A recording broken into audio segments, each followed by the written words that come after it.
عورت کسی مرد سے جب نکاح کرتی ہے تو سب سے بڑا مقصد عورت کا کیا ہوتا ہے؟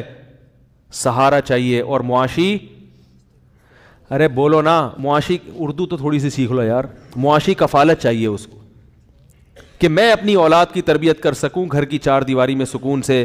مجھے اپنے اور میرے بچوں کا محافظ چاہیے، کیونکہ مرد کے بازوؤں میں اللہ نے طاقت اور قوت زیادہ رکھی. مجھے محافظ چاہیے، مجھے ایک محافظ چاہیے. تبھی میں کہتا ہوں کہ داماد کے انتخاب سے پہلے دو چیزیں دیکھا کرو، شرافت اور صحت. آئی بات سامنے؟ ایسا نہ ہو کہ اس کے لیے چار محافظ آپ کو رکھنے پڑیں. ایسے ایسے باریک باریک داماد مارکیٹ میں آ رہے ہیں، ایسے اتنے باریک، تو یار یعنی اب کیا کرے آدمی چھوڑے.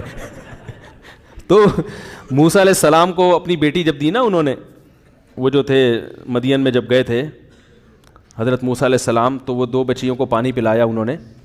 تو بچیوں نے کہا ان کو اجرت پہ رکھ لیں. تو والد نے کہا کہ اجرت کیا، میں اپنی ایک بیٹی تم سے شادی کرنا چاہتا ہوں. فوراً فیصلہ کر لیا، حالانکہ پہلی ملاقات ہے، پہلی ملاقات میں کوئی کسی کو داماد کے لیے سلیکشن نہیں کرتا. تو علماء نے لکھا ہے دو چیزیں دیکھ لی تھی انہوں نے موسیٰ میں. ایک امانت، خیانت نہیں ہے، کیونکہ انہوں نے بچیوں کی طرف آنکھ اٹھا کے نہیں دیکھا. انہوں نے کہا بندہ شریف ہے. عورت کو یہ چاہیے کہ میرا میاں میرا ہو، آنکھ مٹک کے نہ کرے. ہاں، یہ جو لبرل قسم کے لوگوں سے خواتین کو شادیاں کرنے کا شوق ہے نا، کہ گاڑیوں میں، ہمارے دور کی ایک رشتہ دار تھی، ان کو کہتی مولویوں سے شادی نہیں کرنی، مولویوں سے، لبرل لوگ، لبرل ہونا چاہیے، لینڈ کروزر میں گھومے. تو وہ لینڈ کروزر میں گھومتا بھی تھا اور بہت سیوں کو گھماتا بھی تھا. تو میرے پاس شکایت کی انہوں نے کہ وہ تو اس کے تو 10 لڑکیوں سے دوستیاں. میں نے کہا لبرل تو بھائی ایسے ہی ہوتے ہیں، وہ تو اس کو چھچھور پنا سمجھتے ہیں کہ ہم کسی کی طرف آنکھ بھی نہ اٹھائیں، بد نظری کا گناہ ملے گا. کیا بد نظری کیا گناہ، لائف کو انجوائے کرو. وہ بیگم سے کہتے تو تمہیں کیا تکلیف ہے، تمہیں خرچہ مل رہا ہے نا.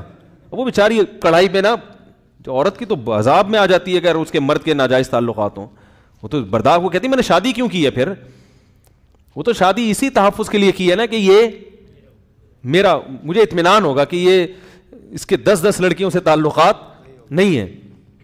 تو خیر، تو جو ان کے والد تھے انہوں نے یہ دیکھ لیا کہ شعیب، یہ جو حضرت موسیٰ علیہ الصلوۃ والسلام ہیں، یہ آنکھ بھی اٹھا کے نہیں دیکھ، بندہ شریف ہے. اور صحت کا اندازہ لگا لیا کہ ڈول، بچیوں نے بتایا کہ لوگ کیسے ڈول کھینچ رہے تھے، انہوں نے ایسے کر کے ڈول، بازوؤں میں طاقت ہے. ظاہر ایک قبطی کو لڑائی چھڑوانے کے لیے تھپڑ مارا تھا اور وہ مر گیا، تو جس کو مارنے کے لیے تھپڑ ماریں گے وہ اس کا کیا حال ہوگا.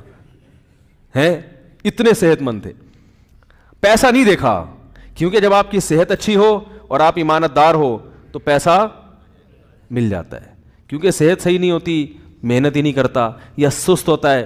تو یہ جو سست لوگ جاب گھر میں پڑے ہوتے ہیں نا، جاب تلاش نہیں کر رہے، صحت کا بھی ایشو ہوتا ہے. ڈپریشن کے مریض ہوتے ہیں، کسی کام میں دل ہی نہیں لگ رہا. صحت مند دیکھو بچے جب صبح صبح اٹھتا ہے نا، اس کو فریش ہوتا ہے تو کیسا اچھل کود کر رہا ہوتا ہے، کبھی ادھر جا رہا ہے، کبھی رات کو تھکا ہوا ہوتا ہے تو بار بلا وجہ ٹیں ٹیں لگا کے رکھی ہوئی ہوتی ہے اس نے. تو صحت اچھی ہوتی ہے تو دنیا آدمی کو رنگین معلوم ہوتی ہے. وہ مزہ آتا ہے جاب کرنے میں، کاروبار کرنے میں، ہر کام میں ہاتھ ڈالتا ہے.